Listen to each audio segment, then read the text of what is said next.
Hola, buenas. Soy Óscar García, médico de Medicina Interna del Hospital Universitario de Álava, y no os asustéis porque hayáis visto 80 diapositivas que están la mayoría ocultas. Gracias al comité científico y organizativo por la invitación, y espero estar a la altura de esta mesa riojana, adoptados y nativos, ¿no? Bueno, este es mi conflicto de intereses y el esquema que voy a seguir en la presentación.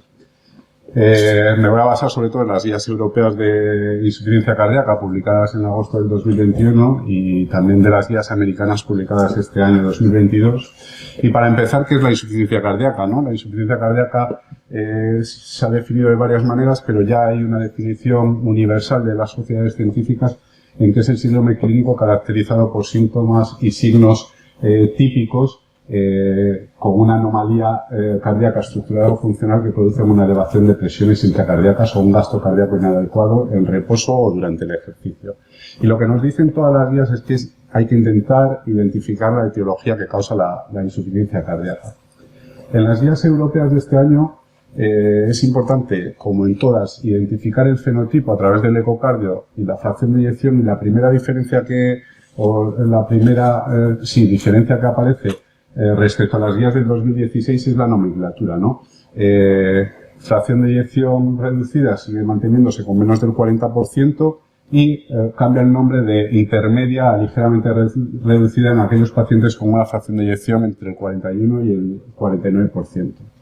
Y luego, insuficiencia cardíaca con fracción de eyección conservada, presencia de signos y síntomas con FERIS más del 50% en los que se demuestra anomalía estructural en el ecocardio, acompañado de aumento de péptidos natriuréticos, que esa es otra de las diferencias respecto a las guías del 2016. En las guías del 2016 se incluida para el diagnóstico de insuficiencia cardíaca ligeramente reducida la presencia de péptidos natriuréticos elevados, cosa que en estas guías no ocurre. Y respecto a las guías americanas, como decía antes, publicadas en el 2022, pues hay una diferencia. Que incluyen la insuficiencia cardíaca implementada o mejorada. Aquellos pacientes que tenían una insuficiencia cardíaca con fracción de eyección reducida, a los que se les pone tratamiento siguiendo las guías y que mejora su fracción de eyección a un 45 o más de un 50% de fracción de eyección. Y las recomendaciones que hacen del tratamiento son las de la insuficiencia cardíaca con fracción de eyección reducida. ¿Y cuál es el ánimo de esta charla? Pues meter mucho en la cabeza de que la insuficiencia cardíaca es una patología muy frecuente y que los internistas tenemos que manejar perfectamente, y que no dudo que lo hacemos, porque se estima que tiene una prevalencia entre 600.000 y 1,5 millones de personas en España que están con insuficiencia cardíaca. Además, la prevalencia aumenta con la edad. Se estima que a partir de los 18 años, en población superior a 18 años, hay un 2%, pero esta prevalencia aumenta notablemente a partir de los 60 años.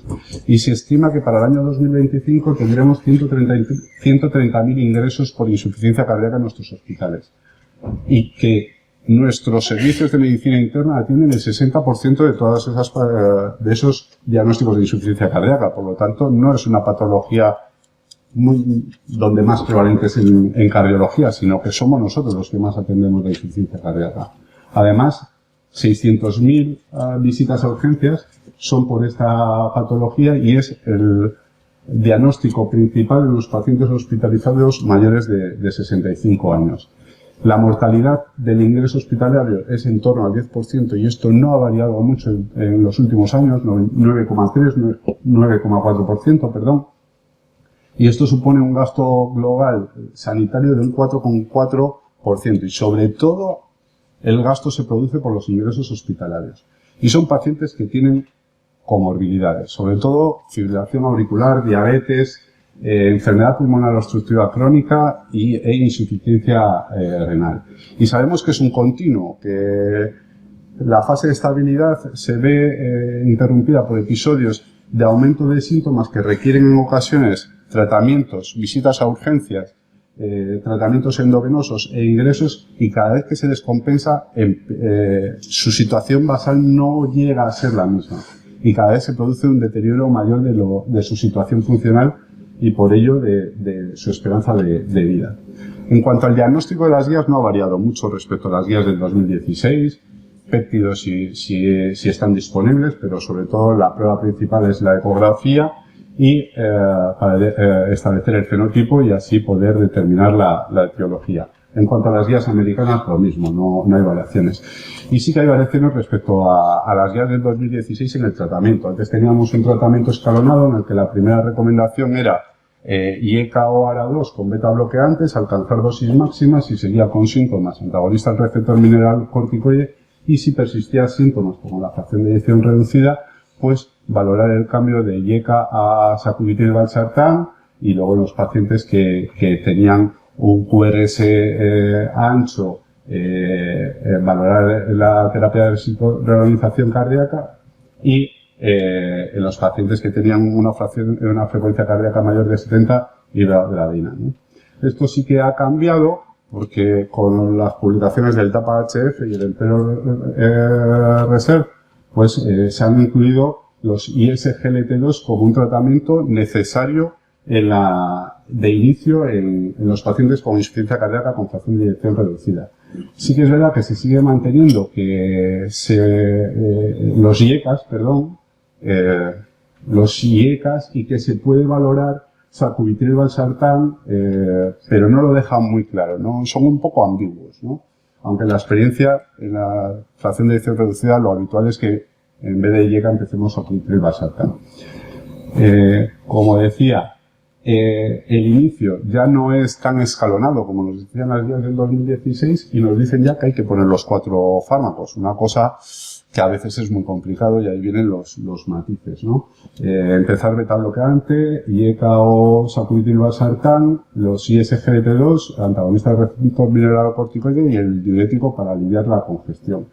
Y luego, pues cambian también las recomendaciones respecto al DAI, en los que se mantiene como a pesar de este tratamiento y superado el mes después del evento isquémico, se podría valorar el DAI en pacientes con una fracción de eyección menor del 35%, pero si no es causa isquémica la de la disfunción, pues pasa a clase 2A.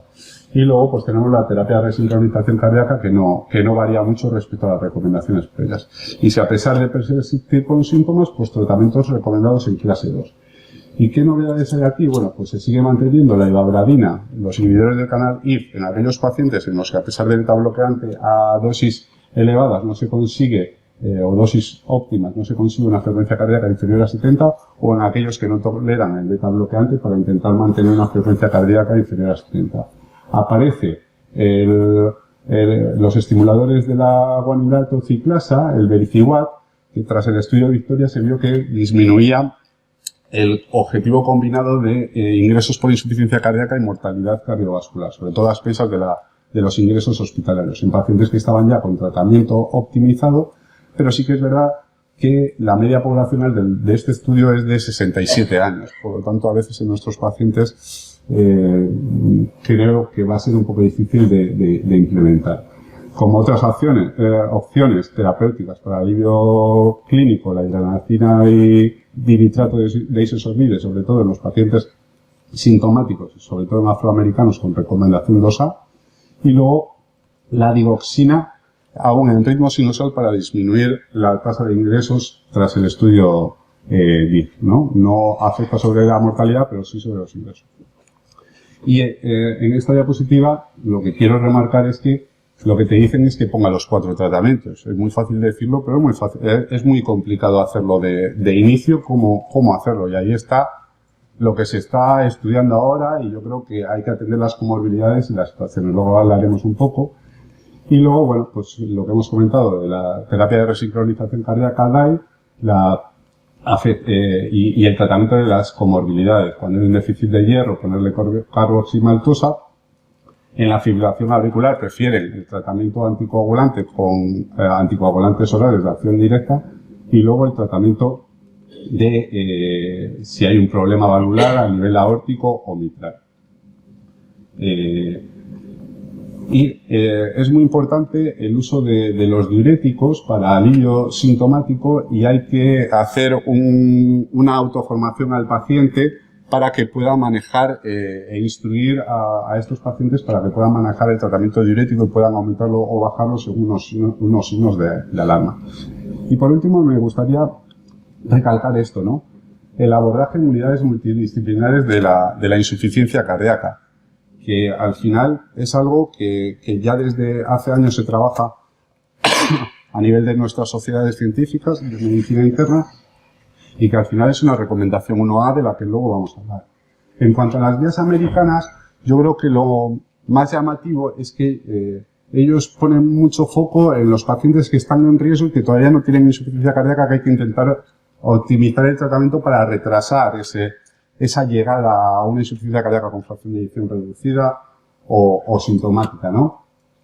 Óptimo control de la presión arterial, los ISGLT2 en los pacientes diabéticos con riesgo alto o muy alto, es el abordaje de la enfermedad coronaria y luego sí que establecen que podría ser recomendable el cribado, con los péptidos natriuréticos semestralmente, pero es una recomendación débil en pacientes con riesgo de desarrollarlo, que sería el estadio A. En cuanto al estadio B, que serían pacientes totalmente asintomáticos, lo que sería nuestra NIJA 1, pero que sí que presentan por ecografía alguna alteración estructural, pues recomiendan IECA y luego, bueno, pues tratar las comorbilidades con betabloqueantes y DAI si precisara. En cuanto a el estadio C de las guías americanas, que sería más o menos nuestra NIJA 2 y 3, pues sí que ponen en los ARNI el sacubitril valsartán como primera opción terapéutica, añadida a betabloqueante, antagonista mineralocorticoide del receptor, e ISGLT2. Un poco similar. Luego, las opciones terapéuticas que comentábamos previamente y otras terapias adicionales en las que sí que sigue manteniendo la iobradina vericiguat como y digoxina como las europeas, pero añaden los PUFI, los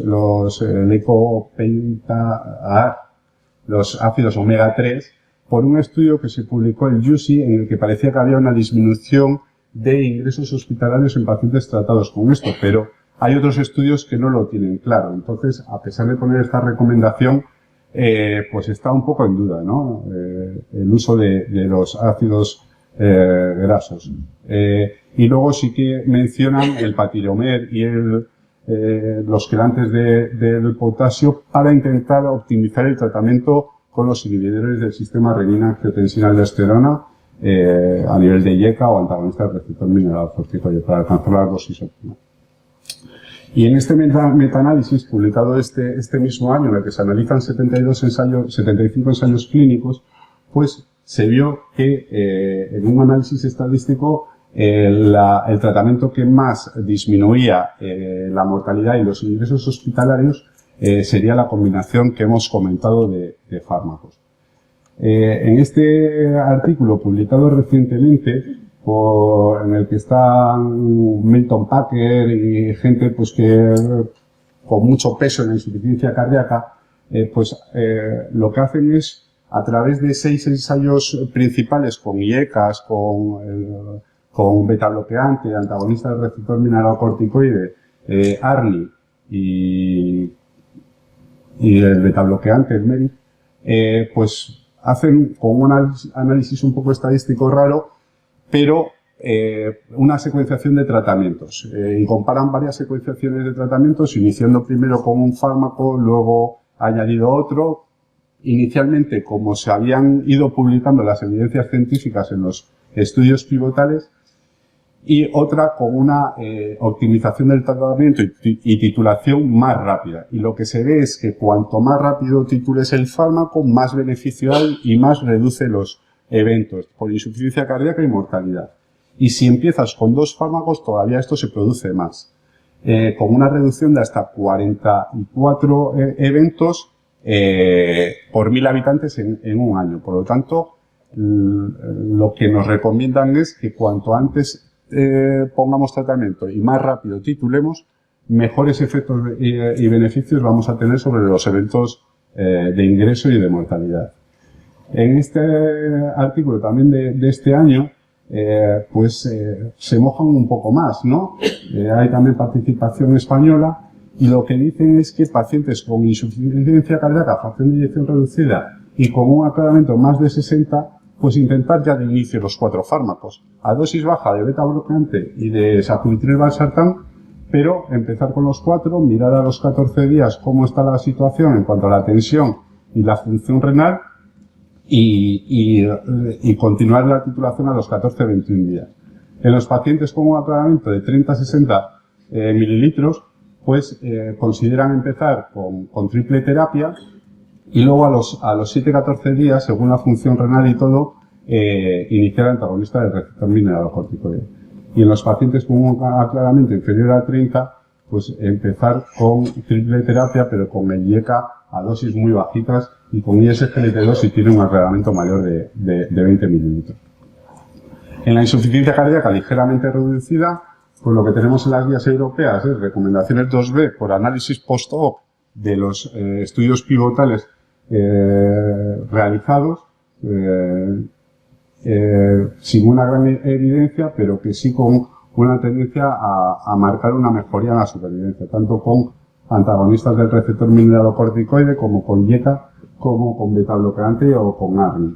Recordar que en el estudio Paragon, en el sacubitril/valsartán, pues hasta 57% de fracción de eyección parecía que había una disminución del objetivo primario, ¿no?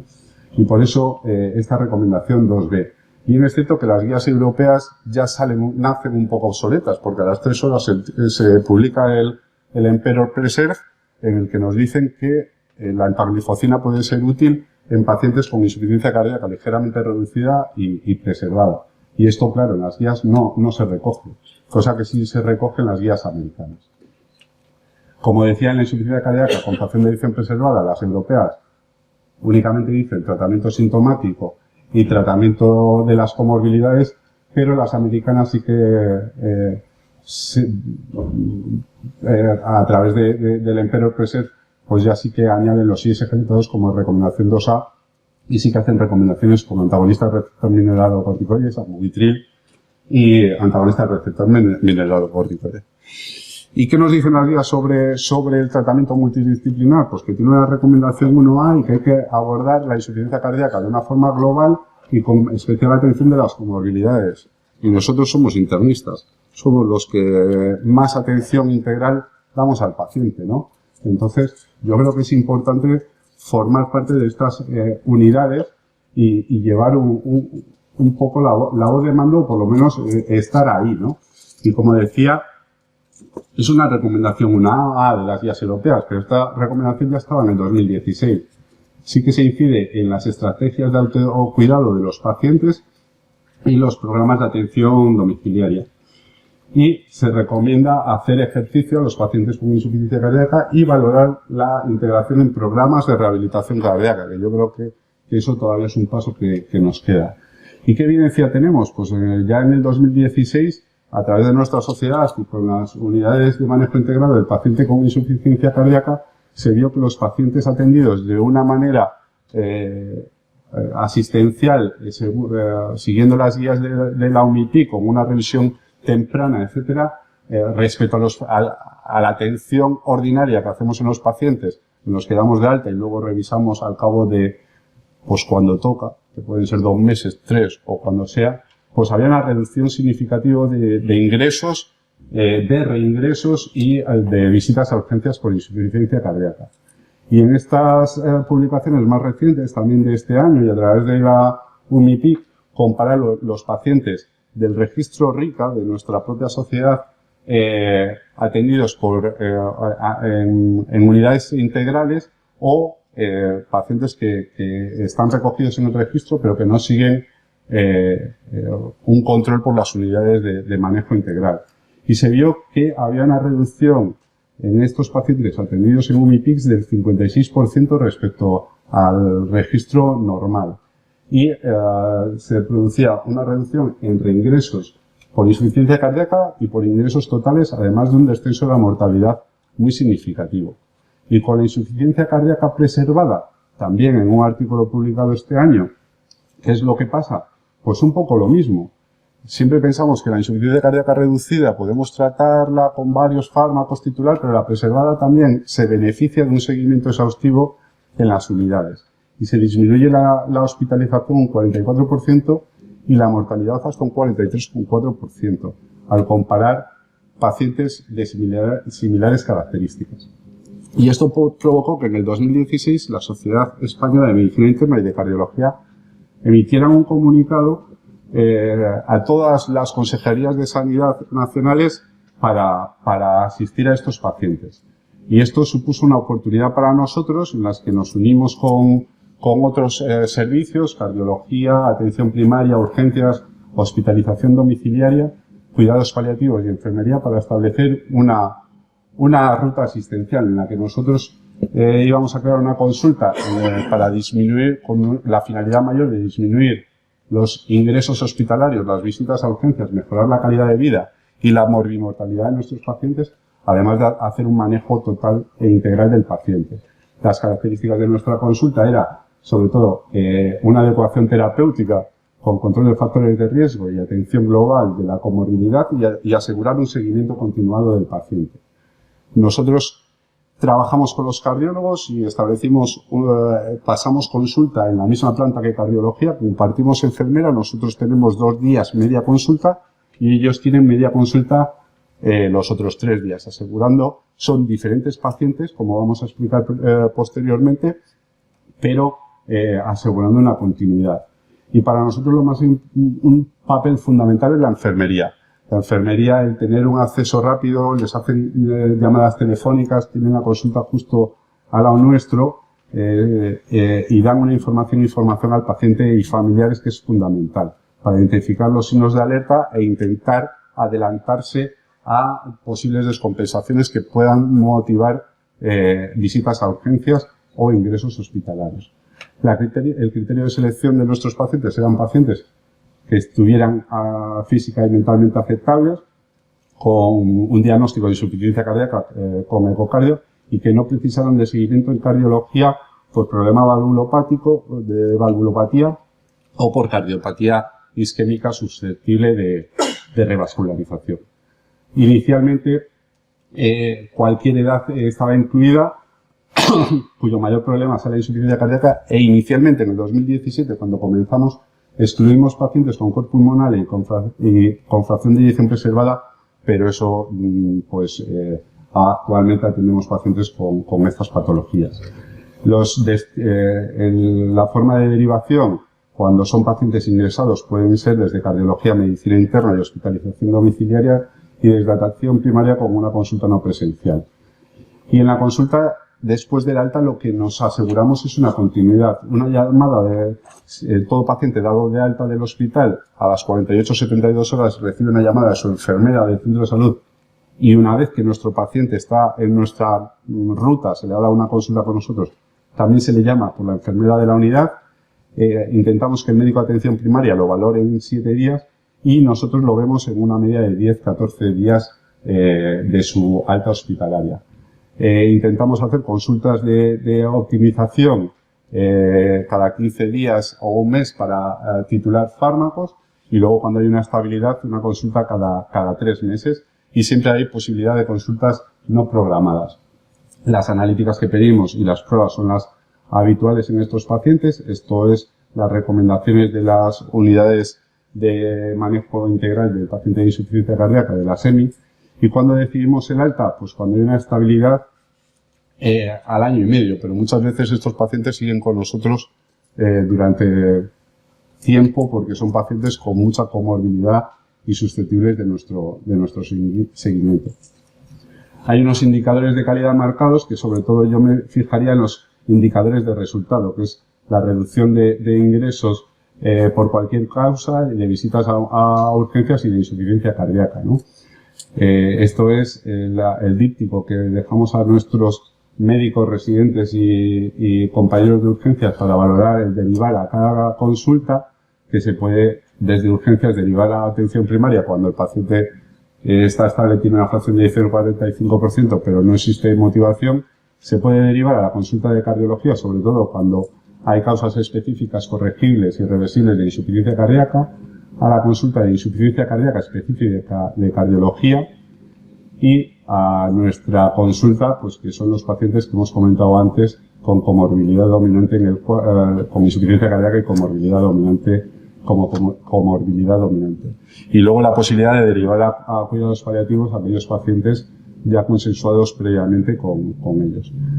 Nosotros atendemos más o menos una media de 40-45 pacientes nuevos anuales y nos queda un tema pendiente que es la rehabilitación cardíaca, que por ahora no lo hemos contemplado, aunque sí que se demuestra su beneficio del ejercicio físico, la nutrición y incidir sobre ello por su mejora a nivel pulmonar, cardíaco y muscular, y es algo que nos queda pendiente. Como mensajes para llevar a casa, la importancia del diagnóstico temprano de la insuficiencia cardíaca, la optimización del tratamiento, los 4 fantásticos que se definen a los fármacos indicados en fracción de eyección reducida, que hay opciones en la insuficiencia cardíaca con fracción de eyección preservada, que un poco de todos es mejor que mucho de uno, es mejor tener las 4 vías tratadas que poner solo uno a dosis plenas, que los pacientes mayores, aunque no lo he dicho en las guías, también recomiendan el tratamiento que se establece para los pacientes más jóvenes, siempre que lo toleren, que muchas veces tenemos el problema de tolerancia, y que los equipos multidisciplinares y consultas específicas está claro que disminuyen la tasa de ingresos, mortalidad y mejoran la calidad de vida. Nos podemos anticipar a las descompensaciones y es importante, aunque aquí no lo he mostrado por tema de tiempo, pues la medición de resultados, pero esto nos ha ayudado a llevar varios póster a la SEMI pues con esta tipología de pacientes. Y bueno, yo aunque soy un logroñés adoptado, conocer Logroño y sus fantásticas gentes, gastronomía y todo. Y quisiera un pequeño homenaje pues para un compañero que es con el que empezamos la consulta de insuficiencia cardíaca, que es el doctor Villarreal, que tristemente pues nos dejó hace 3 años y con el que empezamos de la mano todo esto y que poco a poco fuimos construyendo. Muchas gracias.